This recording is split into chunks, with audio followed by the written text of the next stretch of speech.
이원조와 까치네의 전설 이야기 시작하겠습니다.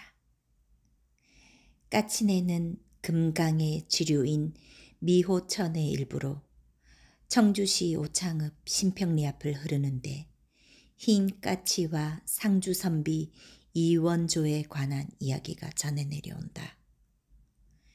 경상도 상주에 하연재라는 노학자가 제자들을 가르치고 있었는데 세상의 모든 학문은 물론이고 천문 지리까지 통달한 인물이었다. 그의 슬하에는 여러 제자가 있었는데 그 중 이원조와 백구영이 출중했다. 이원조는 학문이 빼어난 젊은이로 허연재가 장차 나라에 크게 쓰일 거라고 기대하며 아끼는 제자였고, 무인 기질의 백구영은 기골이 장대했다. 어느 해 나라에 과거령이 내려지자 이원조는 청운의 꿈을 실현하기 위해 스승께 하직 인사를 올리고 한양으로 향했다. 그러자 백구영도 스승을 찾아와 자신도 한양으로 가겠다고 말했다. 원조가 가고 너까지 떠나면 이곳이 쓸쓸해지겠구나. 다음 과거를 보는 것이 어떻겠느냐. 원조는 보내주시면서 저는 왜 말리십니까?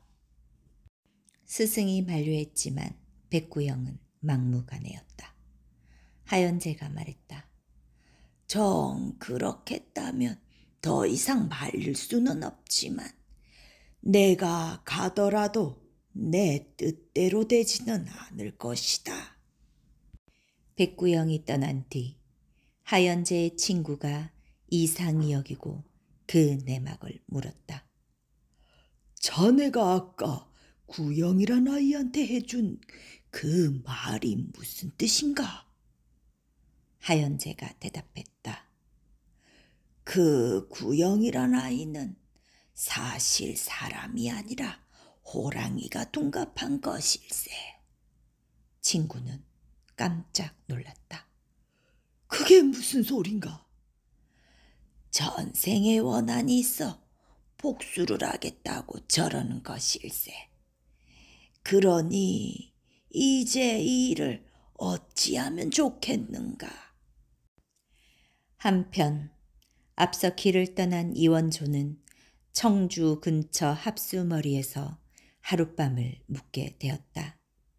그런데 노독 탓인지 갑자기 심하게 앓았고 의원까지 불렀지만 별다른 차도가 없었다. 이때 누군가가 흰 까치 고기를 먹으면 나을 거라고 했는데 때마침 합수머리에 까치 몇 마리가 날아와 놀고 있었다. 혹시나 하고 덫을 놓았더니 흰 까치 한 마리가 붙잡혔다.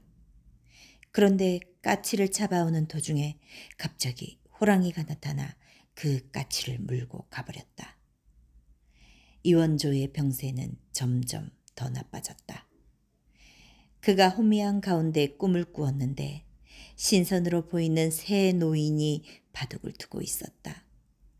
이원조는 무심결에 그들의 대화를 엿듣게 되었다. 이번 과거는 이원조가 장원을 할 테지? 호환을 뿌리치고 살아남는다면야. 하지만 아마도 그러지는 못할 걸세. 어허, 그런가? 그렇다면 그 젊은이를 살릴 방도는 없겠는가? 그때 옆에서 듣고 있던 이원조가 그 새 노인 앞으로 나아가 몇 번이고 절을 하며 자신을 살려달라고 애원했다. 이제 겨우 청운의 꿈을 펼쳐보려고 하는데 뜬금없이 호환이라니요. 부디 이 보잘것없는 목숨을 꼭 살려주십시오. 그러자 새 노인이 서로 귓속말을 상의했고 갑자기 심부름꾼을 불러 말했다. 저 아랫마을에 가서 김포수를 불러오게나. 한참 후 그가 포수를 데려오자 새 노인이 말했다. 자네가 합수머리 주막에 가서 호랑이를 잡아 상주에서 온 이원조를 구하게나. 정신이 혼미한 가운데 꿈속에서 노인들의 그런 대화가 들리는 듯했고 그들의 대화가 막 끝나기도 전에 갑자기 이원조가 묵고 있는 방 밖에서 벼락치듯 총소리가 울려 퍼졌다. 그러자 한바탕 왁자지껄한 소동과 함께 밖에서 우렁찬 목소리가 들려왔다. 여기 상주선비 이원조란 분이 계시오. 뉘신데 이원조가 겨우 몸을 추스러 밖으로 나가보니 덩치 큰 포수가 총을 들고 서 있었고 그 앞에 커다란 호랑이 한 마리가 죽어 있었다.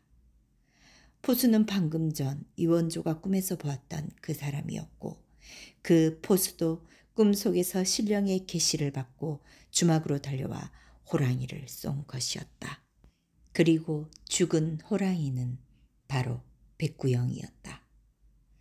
곧 건강을 회복한 이원조는 한양으로 올라가 장원급제했고 그 일이 있고부터 흰 까치가 나타난 합수머리는 까치내로 불리게 되었다.